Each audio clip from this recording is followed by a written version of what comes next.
Hey everyone, and welcome to Already Cancelled. I am Peter, that is Connor, and we are going to talk about Star Trek The Next Generation, Season 3, Episode 21. It is called Hollow Pursuits.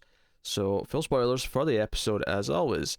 And finally, someone properly uses the holodeck for some porn. It took all this time, but someone finally did it. I kid, of course. So this is an episode about a sort of the guest character who's a member of the crew, but he's a guest character, and I have to give them props because I did sort of have a question in the first minute of the episode. He pushes Geordi back, and it's like a light shove, and he goes flying. Yeah, I was like, weird. Yeah, what's going on here? But then it kept going, and I went, oh wait a minute, this isn't the holodeck. This is a simulation. This is a fantasy.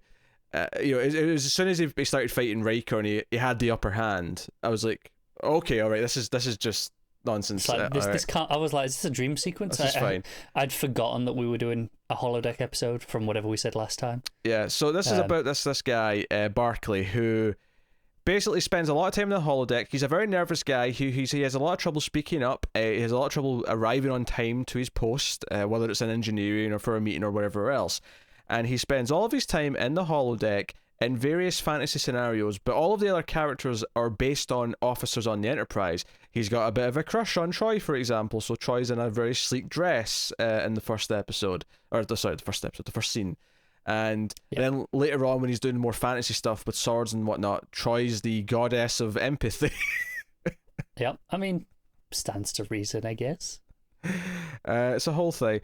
So the episode is about him, and Geordi's having a hard time keeping him in line. There's a mysterious sort of anomaly happening in the Enterprise where various things keep happening. The system, essentially it boils down to systems eventually going to shut down, and the ship's going to just warp into overdrive until it eventually destroys itself. That's the extreme end at the end of the episode when things are actually dangerous. At first it's more just like this anti-grav device doesn't work, or this glass of booze sort of started to leak in a really weird way because the molecular structure. Yeah, just one part of it though. So it's not a weird thing. So that becomes kind of the crisis of the episode, but that's the gist of it. But for the most part, it's about trying to sort of include this character, Geordi, trying to understand him and trying to sort of bring the best of him. Because him and Riker both go to Picard after Riker himself gives him a stern talking down to because he was showing up late. They go to Picard essentially requesting that he be transferred, that he's not good enough, that he's too problematic, he doesn't work properly. And Picard, being the upstanding captain that he is, says, no, I'm not going to transfer this problem just so it's someone else's problem. We're the Enterprise. We're going to actually try and fix this problem and bring the best out of them. So, Geordi, that's your job. You're going to have to keep trying. And Geordi's like, look, I hate this guy. I can't stand being in the same room as him. He's like, well, put that aside and do your job. And Geordi and Rick are like, fine, sir. And that's kind of the setup of the episode. So, I will ask the question, what did you think of Hollow Pursuits? I thought this was a very uncomfortable episode. Uncomfortable episode? I do. I think this is one of those episodes that has aged really quite badly in its social topic, shall we say. This is a guy who very clearly has severe anxiety issues, as we would see it now. Mm-hmm. And the whole time is them just kind of going, oh, get over it, you'll be fine. It kind of just pushing him through it. And when his therapist and his bosses are laughing at his coping device, that feels very, very uncomfortable. And I felt that throughout most of the episode. Hold on a second. The scene in question which you're bringing up, I'm going to defend because it's hilarious. No, it's objectively funny, right? But it's uncomfortable that it's at his expense. I don't know if I would say it as at his expense. I think I would maybe fight you on that scene a little bit. I also think there's another scene in this that has maybe the funniest moment of this show so far. There's a moment from Picard. So there's this whole thing where there's a nickname where Wesley apparently started calling him Lieutenant Broccoli instead of Barclay. And very, very inventive there, Wesley. Yeah, I don't know. Whatever. It sort of catches on, and Geordi accidentally uses it, or Riker accidentally uses it in front of Picard. And they say, oh, well, this is Wesley came up with this, and it's kind of caught on. And Picard very sternly says, well, how about you uncatch it? It makes it very clear this is not okay. You can't have this nickname. Which is why later, so Picard, so to his credit, Picard is essentially, what she's just saying, it's dated a little bit and how the others sort of try to fix him. That's maybe a poor phrase, but try to help him, try to bring him out of his shell, and try to build his confidence. Picard typically is the one who's kind of doing the right thing, where he's saying, no, we're not just going to pass him over, we're going to try and help him. And then later on, there's a scene where they've got Barclay up on the bridge, and he's with Data and Riker, and they're looking at the computer systems. I think Geordi's there as well, and they've essentially come up with this plan. And there's a sort of running thing in this episode where Barclay, they kind of have to sort of draw out what the plan is out of him, where he's very unsure of what he's saying, and he's like, oh, we're saying we should do this, then, check these systems, check this subsystem, run this analysis, whatever, and eventually say, yes, that's what we're going to do, blah blah. And so Picard comes up, and knowing full well who this guy is, knowing that the meeting that they've had earlier in the episode, Picard comes up and sort of says, okay, so what's going on here, what's the plan? And he looks right at Barclay, and Barclay sort of nervously sort of stutters a little bit, but he explains kind of what he's going to do. And Picard, instead of being the hard-ass Picard, what's so funny about this is that Picard is really bad with kids, but for some reason an adult with issues of this nature he can handle all right. But Picard says, oh, very good then, that sounds very good. And then just at the end of this sentence, he, without realising it, just lets out, thank you, Lieutenant Broccoli. And then the dead silence of everyone reacting to the fact that he just said this, and then him correcting himself. I mean, the Barclay. And then after Barclay leaves, and then there's just silence then for another 10 seconds as Picard stands there awkward, to the point where Data tries to explain the mistake. It's an easy slip of the tongue. Yeah, but he just sort of gives up halfway through explaining it because he realizes that Picard's not happy right now, and he's like, I'll just look at this computer. I'll just start tapping away on this computer. I thought that seems hilarious. I agree, and this one I think didn't feel as mean-spirited or as uncomfortable because this was a slip.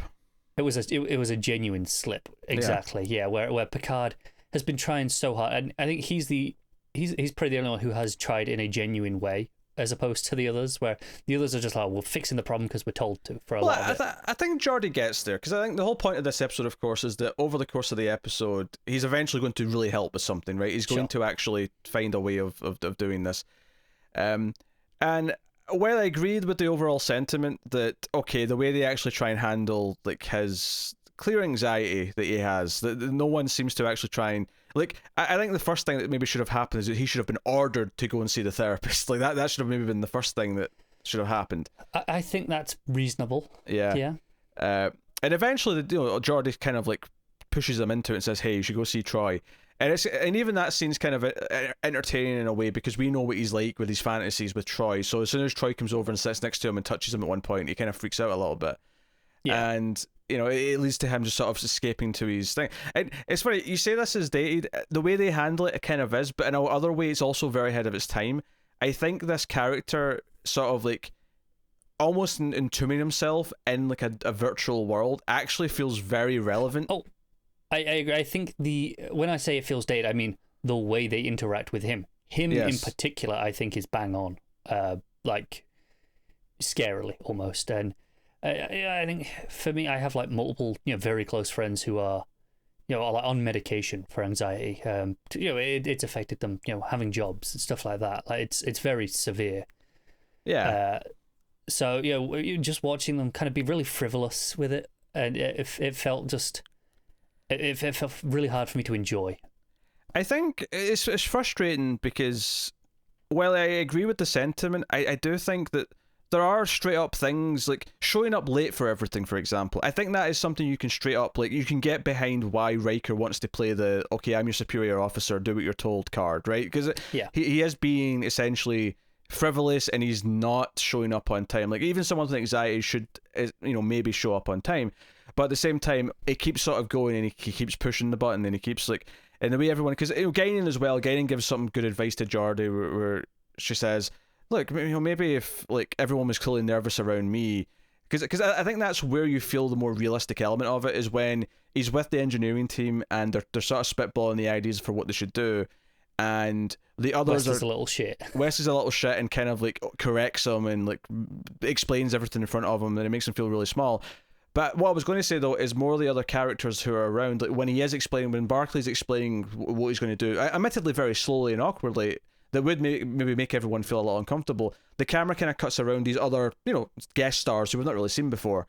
And they're all kind of noticeably sort of looking down and feeling kind of uncomfortable and awkward, because this is just kind of tedious to get through, and they don't really know how to handle themselves around them. Yeah. So that stuff feels oddly realistic in that sense, like the way people kind of react around him. I think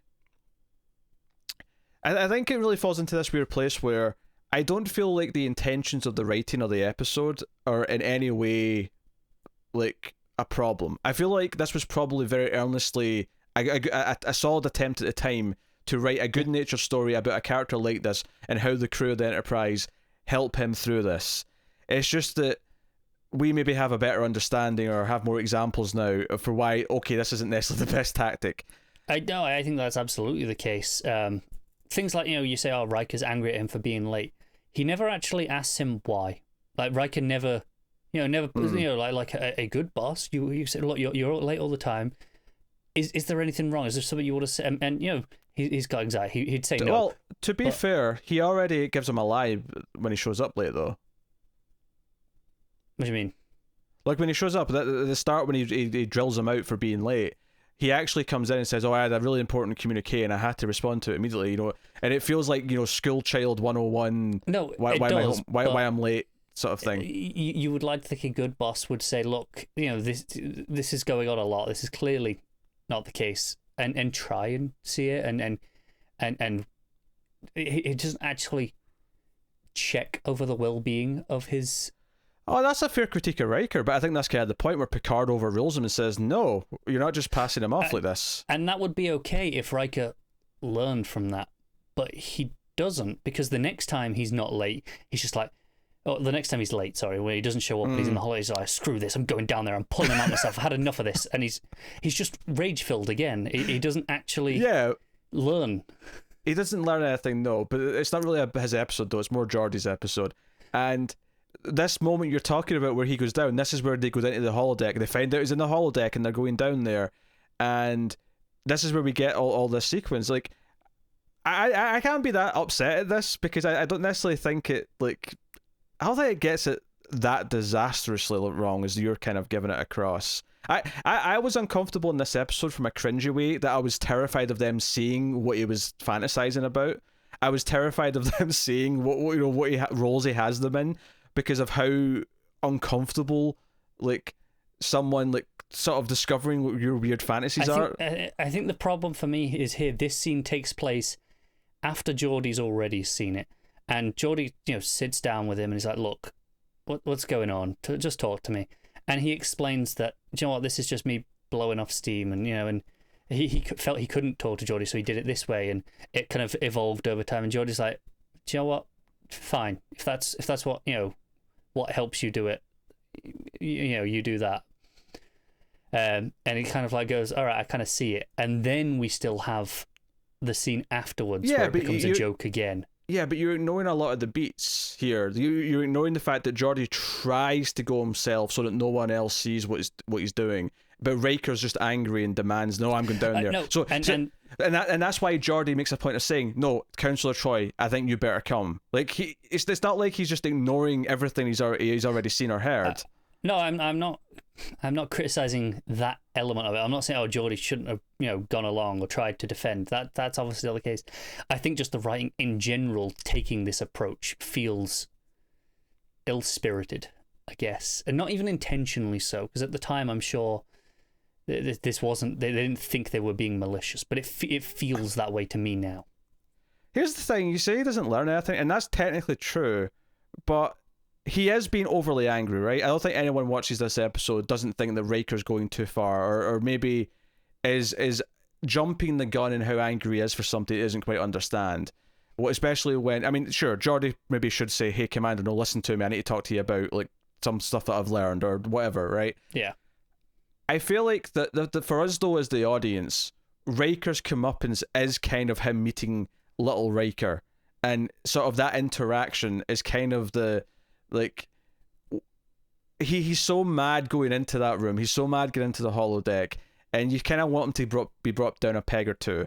And having him see this and the humiliation and sort of anger that he feels from that, but then having Troy immediately sort of say, "Hey, no, you are pretty tall. Like, it can be intimidating." I think Troy being there is actually. It kind of helps. This is probably the most complimentary thing I've ever said about Troy in my life, but I think her inclusion here actually does kind of try and reel it in a little bit, but at the same time does have its own little payoff as a joke, which does actually kind of work. Where, like she's explaining to Riker why he shouldn't be too mad about this and why this is a healthy, way for him to like deal with these issues, and then they run into, the goddess of empathy, and Yeah. it could have been worse though. It could have been Troy in the dress with him kissing her. Like this could have been so much worse, which would have went into proper uncomfortable territory. So I was too busy laughing during this scene to really think about how they were handling the characters' issues. No, fair enough. For me, like I said, it was very uncomfortable, and I couldn't enjoy it because I was just feeling that I was like, I don't really want to be watching this. Like, I would skip this episode in the future personally, just because I don't want to watch this representation of it. Oh, I had a blast. Honestly, do you know what's weird about this though is that I feel like I'm almost a little worried people are going to think I'm being insensitive here. But here's the weird thing: I think I relate more to this character than you do. I think I am far more of a loner, anxious, like social anxiety person, and I was having a blast with this episode. No, fair enough. Maybe it's because he's so far gone to extents that I would never be. But I definitely have social anxiety. I definitely relate to not wanting to deal with people and just trying to like sort of hide from them. I relate to these things. So for me, I guess that's why I actually was so scared of them finding what he was doing, because I'm not someone who has virtual things, but I daydream a lot. I have a lot of like stuff in my head where I'll think of scenarios and stuff. Not so much wish fulfillment stuff like this where I'm like fighting people in sword fights or anything like that, but like the idea of someone finding out what he's been like fantasizing about like in there like was genuinely like terrifying for me. So I like watching them come in and see this playing out was almost a catharsis in and of itself, because it was like this release of like, oh, the worst fear I had is happening and it's not so bad, it's actually kind of funny. We can sort of appreciate the silliness for what it is. And I don't know, this did not feel as mean-spirited as I think you're get, because the characters, like, because even Wesley's kind of told later on, because Wesley's even like, oh, I was kind of a dick, wasn't I, because I kind of made him feel uncomfortable and I shot down what he was saying instead of giving him a chance, which is something he clearly struggles to get to that point on his own. But yeah, so no, I think there is definitely characters in this who react incorrectly. Riker was one that after the second like attempt or whatever it was, when he was just getting angry every time, I start, but I think there's also like a communication breakdown here where, by not going to Troy properly and not actually telling her, when he's there, he doesn't even tell her anything. He finds an excuse to leave as quickly as he possibly can, but so he doesn't have to talk about anything. Right, and I think that's where the point becomes the superior officer has to actually, remove them from duty and schedule these therapy appointments and, like you would in an actual organization at this stage, rather than just get angry that they didn't do it on their own free will. That's kind of the point. Yeah, of course. Yeah, but I don't know. I feel like you're being especially harsh in this when I don't necessarily think it's actually trying to definitively say anything. Especially since most of the characters, I mean, Riker's actually the exception. Almost everyone else who interacts with him actually has at least that one scene in the bar later with Wesley where they kind of talk about like what the struggle is and how he is. And of course, it's his kind of thing that ends up kind of saving the day when he realizes that, because it's his idea that, oh, it's not a systematic error, it's just actually something that's spread around. Maybe it's one of us, or maybe it's something. And it turns out that the canister at the start of the episode that spilled has like a element in it that's causing chaos. Reacts badly with all the newer things that have been created. Yeah. So they kind of figure things out and stop the ship from exploding. And I will say the fake out at the end, like I knew exactly what it was. The second he said he was saying he was leaving, I was like, oh, he's saying goodbye to the holodeck. He's saying goodbye to his thing. I mean, he even has a different voice when he's in the holodeck. He literally puts on a different voice, so it was very clear. Like they weren't trying to hide it. Oh, I think they were a little bit, because he does stutter a bit more in this scene at the end than he does when he's in the holodeck. It's definitely kind of in between his two voices for sure. Okay. Because I noticed this after I already assumed what it was, so I thought it was interesting that he was stuttering. It felt like that was supposed to be like maybe this is a real moment, The fact that Fair he enough. walks into the bridge though, and then walks to the front and just addresses everyone as if Captain Picard cares that he's transferring. And maybe Captain Picard would a little bit, in a way, but not in the sense where he would be free to just walk onto the bridge in front of everyone, all the superior officers, and just be like, "Yes, I'm leaving, and I'm sorry, I'm leaving." But Be a little weird, wouldn't it? it would be a bit strange. So he walks off. I have to admit, I have to confess, but the final line of the episode, he says, he turns around, he's like, delete all the programs related to me. But he turns around at the end and goes, except number 9, and sort of smirks and walks off. I have to confess, I didn't remember from there earlier in the episode what number 9 is. Me either. I don't know what number 9 is. I only remember the one where he runs, where we hear him run and it goes into the forest, I think the first time. Is 15, I think. I vaguely remember that. Is it the one where that? Is it the one where he gets to punch Riker? Because Maybe. I don't know. I mean, I'm sure it's said at one point in the episode, but it wasn't emphasized enough that when he said it at the end, I really had any recollection of how important number 9 was and what the context of number 9 is. So no, I didn't quite get that either. So I'll critique it for that. I clearly like this episode more than you did. Things have definitely changed, and there's definitely maybe a better understanding. Trek tends to incorporate, Trek at this time at least, tends to incorporate the best thinking at any given time into any of the issues that it's tackling, for the most part, at least to the best of its efforts. This is maybe an example of one where, we're just a bit further ahead now, and that happens. We spoke about this a few times on original series, especially. Oh, for sure, but that's another 20 years back, so that makes sense that has even more examples, but I don't necessarily feel any ill intent in the writing, and I think for the most part you can look at this as a character flaw in Riker, perhaps just as much as you can anything else, because most of the other characters get beats, and obviously some of the characters don't even interact or even have an opinion. Data doesn't really, Data just questions what a nickname is and is like, what's going on, and Picard, for the most part, Picard through and through Picard's generally, I'd say, the exception for me. He's the best dad captain he can be. Yeah, he has a slip up, but it feels like a genuine slip up, and it's genuinely mortifying for him.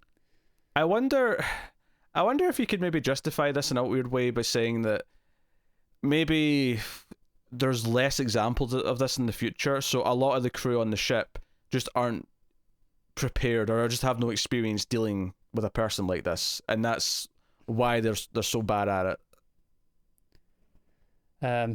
Could be. I think there is a throwaway line, but I think it's in the conversation between Geordie, Riker, and Picard near the start, where they mention these tendencies were brought up in his time at the academy. They were logged, and George's like, well, why would he even want to be in this line of work? It doesn't make any sense if that's the type of person he is. So I guess in Starfleet specifically, they don't have a lot of people with this sort of personality. Yeah, well, if you think about what age they joined the academy at, and the fact that before that they're kids, maybe as adults they haven't really encountered much people like this that they have the experience with. So it could be that. Yeah, it could be. But I don't know. I didn't necessarily feel that uncomfortable in that sense. I see what you're saying, but it didn't. It wasn't ringing alarm bells for me in a way that other elements have in some past episodes where I'm like, oh, this feels a bit dated or whatever. No, fair enough. For me, I can't. Like I say, I don't think it was written with ill intent. I don't think they went out of their way to try and do anything like that. I don't mean that at all. It was just a lack of understanding. But to the point where watching it now, I felt uncomfortable watching it, and I wouldn't want to watch it again because of that. Alternatively, I had two of the biggest laughs I've ever had in a Star Trek episode. The accidental nickname from Picard broke me, and then I was laughing a lot at Little Riker jumping out, and even having the voice changed a little bit, like the pitch was a little bit off to make him sound. He was putting this voice on. I feel like Jonathan Frakes probably had a blast doing this. Probably. He probably had a blast. And even simple things. You've got Geordi, Data, and Picard all in these Three Musketeers-esque outfits with the wigs and the hats and all the rest of it. And for some reason Wesley's just standing around eating lots of food. He's a chump. I guess. I don't know. I don't know. Yes. So, I thought the whole episode was alright, and surprisingly funny at times. If anything, if I had a complaint about the episode, it would more probably be that, aside from the fact that some of the characters maybe are a little insensitive towards him, it's probably more that I don't know if I really think his arc actually feels like it completes well enough. Like, I don't think he really feels like he actually like gets over any of his issues or has like a big breakthrough. It kind of feels like, okay, he has the one idea and Geordi uses it to fix everything, but it still feels like it's mostly Geordi. And then he leaves the ship anyway. He doesn't leave the ship. What are you talking about? I still got the impression that maybe he was going to leave at the end. Like, that goodbye was more, he still couldn't go and say goodbye to them. No, not at all. That's the whole trick. That's the whole point of the little twist, is that he's not actually leaving the ship. He's just saying goodbye to this coping mechanism that he wants to leave behind. Yeah, that's meant to be the positive ending, is that he's over this and he's going to leave this behind and still be a crew member on the ship. Fair enough. I mean, it didn't come across that way to me, but fair enough. Well, okay, it came across to you incorrectly. I mean, maybe for me, the way it was written came across as not that he was saying goodbye to them, but more he'd grown enough, but to make a decision about what he wanted to do and be more comfortable, maybe somewhere else, but not enough that he'd want to go and actually say goodbye to these people. He hadn't got to that stage. I don't know. That kind of. I don't know. I feel like you were just so down in the episode by this point that you were kind of reading it in a more negative way. Maybe. I don't think that was, like, when I say I don't feel that was intentionally negative in the way that it wasn't uncomfortably negative in the way that I found the other things. That was just the way it played for me. But you're probably right. Yeah, I don't know. I thought there was no question. I'm surprised we're even having a debate about this. I thought there was no question that he stayed in the ship at the end. No, fair enough. But hey ho, that is Hollow Pursuits. So we'll be back next time with an episode called The Most Toys.